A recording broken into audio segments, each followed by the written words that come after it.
So we have passed the first quarter of the NFL football season. We now have our first buys coming up. Where did it this go? week. I don't know. Where did it go? Felt like yesterday we were opening the season up against the Chiefs. We're through the first quarter of the year. How about this? You're almost halfway done with college football. Yeah, that's I don't. Shut your whore mouth. So let's get into some things here. Let's get into the first biggest disappointment so far this season, whether it's a coach, team, player, or all three, if you have it. As a team, it would be the Chargers, because even when they win, they lose.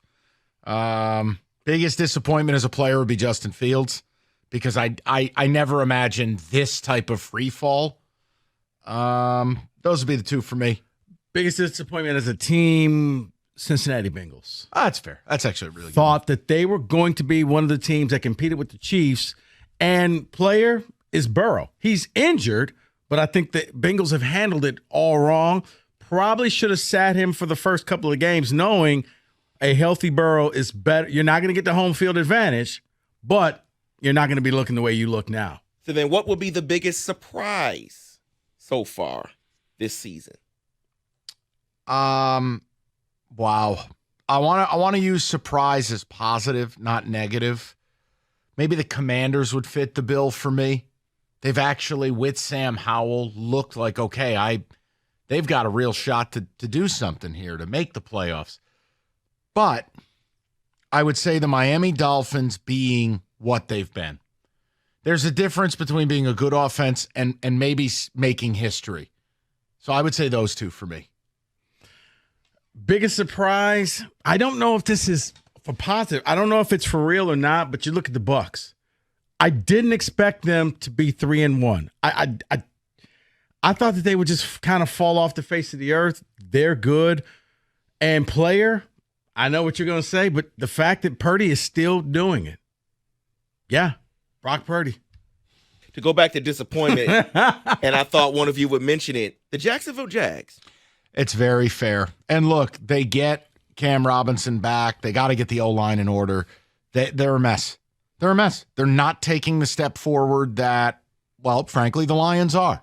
Trevor Lawrence isn't taking that step forward, and it begins and ends up front. That offensive line is a disaster thus far. And I'm going to use surprise as a negative. It's got to be the New England Patriots. I didn't think. Are you really surprised? I am. They're this bad. They've only scored 55 points. Where you been the last couple of years? I didn't think they were going to do that. Bigger surprise in a bad way. The Patriots or the Giants? I expected the Giants to take a fall, though. Yeah, but to be outscored at home 73-9 in first halves? You know there are certain things here. They were once a playoff team last year. Now they look absolutely awful. I would say just hate to see it. Yeah, I would say the Giants because I expected the Patriots to be bad. Okay. Yeah.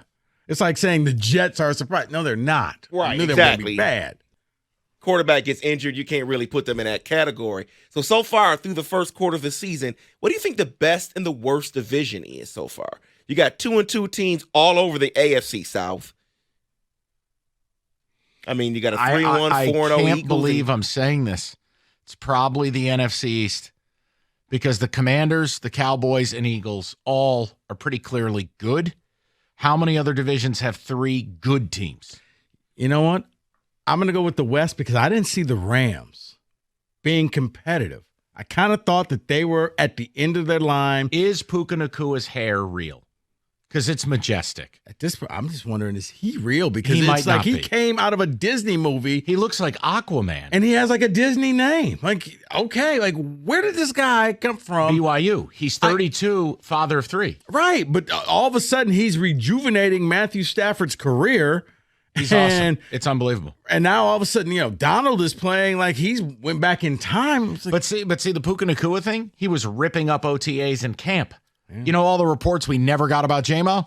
Yeah, those were about Puka Nakua. He started week 1, and all he's done is rewrite the record books. yeah. And then you also got the Seahawks, who seem like they want to keep going. I thought maybe they were a flash in the pan last year. So you talk about Puka Nakua or whatever his name is. That leads me to the next question. Right now, what would be the offensive rookie of the year? Would you put him as offensive rookie of the year? You would have to. David, through 4 games, he has rewritten history. Now, do I think by the end of the year he's going to catch 120 balls? No. Do I think that the cream will rise and you will get, Bijan or someone else? Probably. But right here, right now, quarter pole. How could I not? Plus, elite lettuce. Have you seen him with his helmet off? He looks almost like Jesus. I'm going to go with C.J. Stroud. Oh, damn. The fact that Rico's going to be right because it's a quarterback, and it always goes to a quarterback. Well, right now, it can all change. No. But the fact he's looking really good for the Texans, where he doesn't have that learning curve. Like, we're still waiting for Fields to kind of do the stuff that CJ's doing in 4 games. Fields has been around for a while. So through the quarter pole, we have no wins for the Bears. We have no wins in Carolina. Dude, I figured out, hold on. I figured out who Puka Nakua's doppelganger is. Billy from Roadhouse. He looks just, he was one of the main henchmen for Brad Wesley. He wore the jean jacket and jean reset when Swayze killed him in the river. That guy. That's Puka Nakua. Broke the pool stick and was like, come on, and started doing the right. He's like, I've been watching Roadhouse, so yes. Like, yeah, come on. That's right. That's Puka. All right, sorry. He Keep resurrected going. from the river. I don't know. It's great. They are not firing their coach in Carolina. He just got there. But That's who Frank Reich. will be the first coach? Eberflus. Eberflus, if they lose to the Commanders Thursday night, will be fired Friday morning. And you just hate to see it. Yeah, the short week is the only reason he didn't get fired this week. David, you are as intelligent as you are self-righteous. Yeah, you may be right. He gone. I mean, that whole organization. You want to take a swing at something else? Could it be a McDaniels? Could it be, well, actually, Mark Davis fighting with fans in the crowd. Did you see that? They were yelling at the owner to fire McDaniels. You got the owner yelling at fans. I mean, Mark, do yourself solid. Go back into the suite, close the door. That's not a good look for you. Yeah. Then again, you rocked a bowl cut for 20 years. Can you fire a coach that's 2-2? I could do whatever I want. I would have already fired Brandon Staley. He's trying. He is trying. They didn't win those first 2 games because of him. No. But Staley wants to be fired, but he just, I don't think it's happening. Herbert is like, I got you again, dog. Don't worry about it. I got you. So he's Uncle Lenny. Go ahead. So the award that everyone cares about right now through 4 games, who would your MVP be?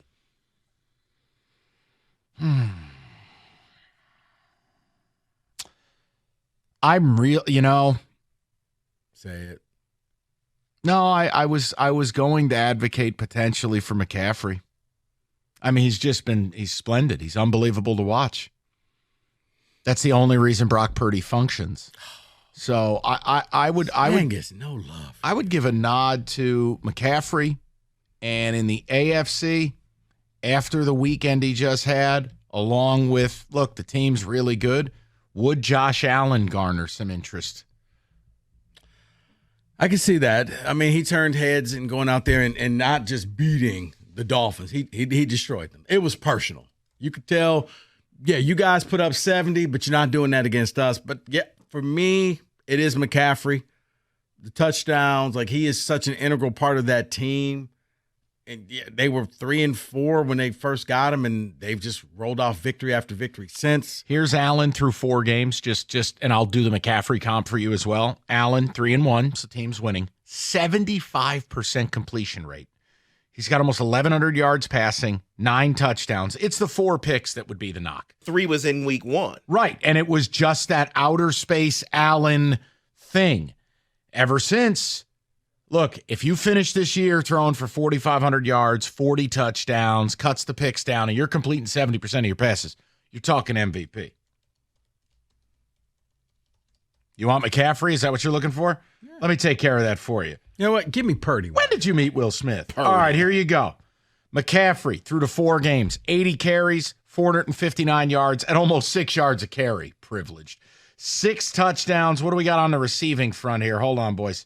I know he's got at least one. We got one I got last. you 12 for 18 catches for 148 yards plus a touchdown. I mean, He's got basically 100 touches, 700 yards, 7 or 8 TDs, and he's on the best team in football. It warrants. Can you give me Purdy? Oh my gosh. Jesus, Mary and Joseph. I thought Roberto was the needy one. He's in the top of some of the most important categories. I looked at it earlier. What's he in the top of? Living in privilege? I just need to hear Mike say it. Brock Purdy. Kill me. 72% completion rate, 1,000 yards, 5 touchdowns, no picks. Great. He's J.J. McCarthy of the NFL. Exactly. That is. Must be nice. Did he get to kiss his girlfriend in the fourth quarter? On the field. That is in football today.